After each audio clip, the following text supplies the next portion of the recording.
Okay, Roosevelt, I've already called all my famous friends, and none of them can do the show this week.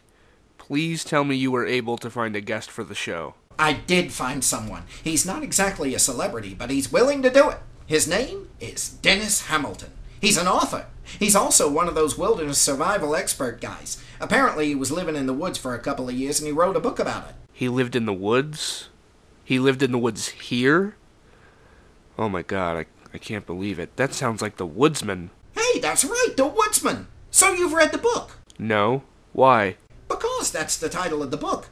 The Woodsman's Return to Society. That's what he used to call himself. The Woodsman. I need to go talk to Dean. Okay. Do you mind if I stay here in your apartment and keep working? That's fine. Good. Oh, and before you go, do you have the movie Little Darlings on DVD? No, sorry. That's okay. Do you have an old VCR? I do. Why? Because I always carry a VHS copy with me just in case. You know, Roosevelt, it's hard to believe you haven't spent more time in jail. I know, right?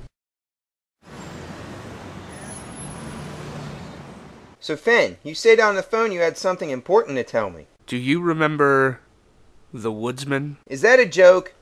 Because it's not very funny. I'm not kidding. You remember The Woodsman? Of course I remember the Woodsman. Why? What's going on? He left the woods.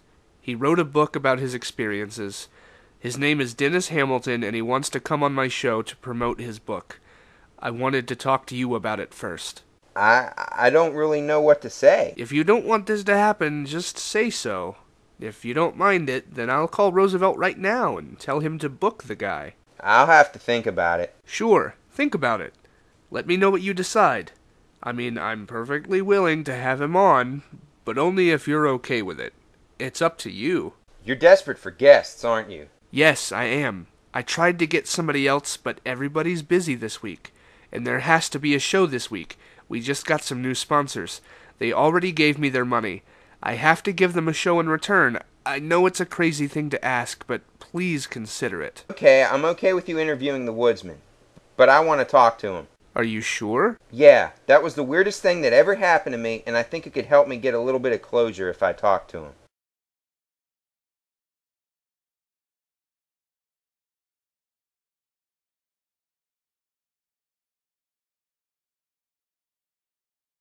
Excuse me, Woodsman? That is not my name anymore. You can call me Dennis. Do you want me to sign a copy of my book? No thanks. Oh, I thought maybe you were a fan. No, I'm not a fan. I'm a friend of Fenn's. You mean you're not a fan yet? Let me give you a copy of my book. Read it. I think you'll change your mind. Am I in the book? What are you talking about? Am I in the book? Did I get a chapter or a paragraph or a sentence? What's going on? Who are you? We've met before. In the woods, a couple of years ago. Oh! You're the guy I molested in the woods. What was your name? Dave. No, Don. My name's Dean. How have you been? Pretty good. I got married not too long ago. Well, congratulations. You know, I can say from experience that your husband is a lucky guy. No, I married a woman. Really? Well, I just assumed because you were so willing to... You forced me to do that. What? No. Admittedly, I was on a lot of mushrooms at the time, but that's not how I remember it. In my memory, you were a very willing participant. Nope, that's not how it happened at all. You said the cost of passing through your woods was sexual favors. Yes, but you could have just said no. Really? Yes, really. I was clearly just a crazy person in the woods. Plus, there were a lot of woods. You could have just gone around me. I wish I'd have known that at the time.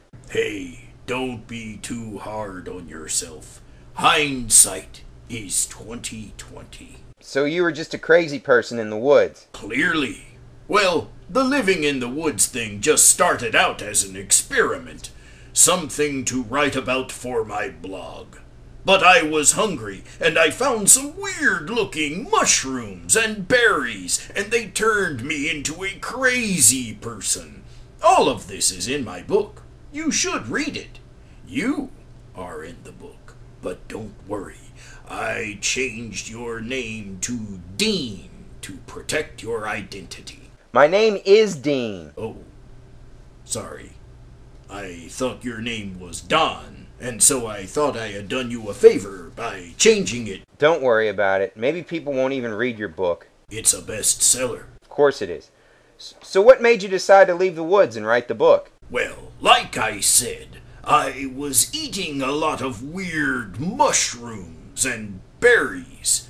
Then one day I was staring at my hands for about 9 hours, wondering what they had been saying about me behind my back. That's when I realized that my pinky finger was getting in the way of my happiness, so I cut it off.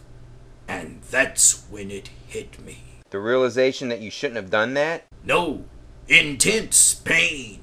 And then I realized that I should leave the woods. And it was perfect timing, because I found out my friend Todd had disappeared, and nobody was maintaining our video blog channel. And I guess you started blogging about living in the woods. Exactly.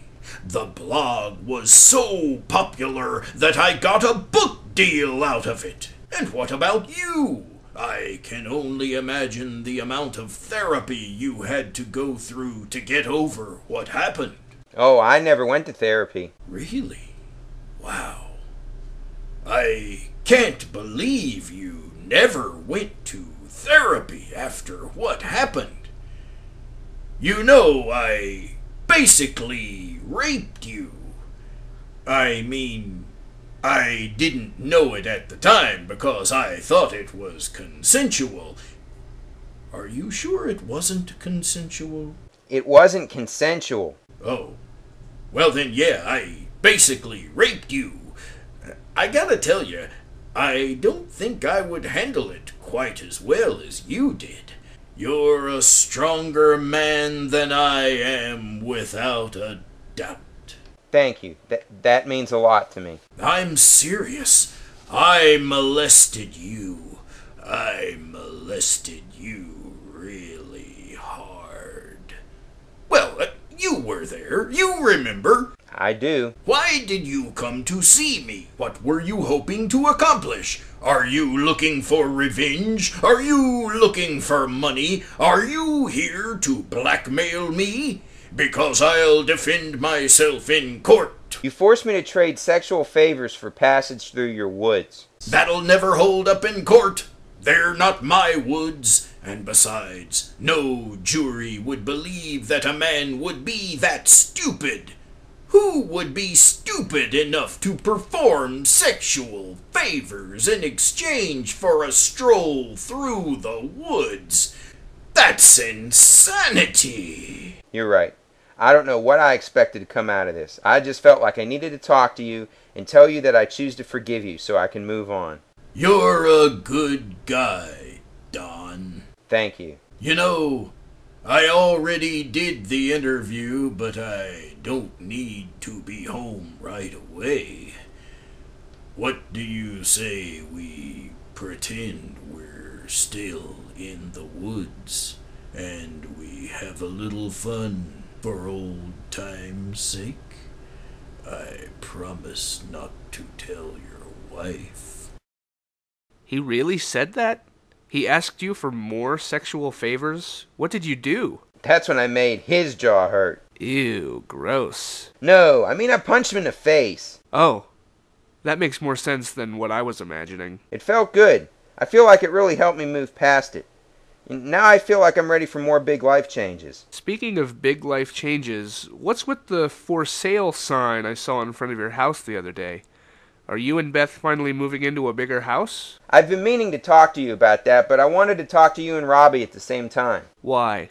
What's going on? Well, Beth was offered a much better job, but it's back in her hometown. So we're moving to Crosby. But that's like 3 hours away.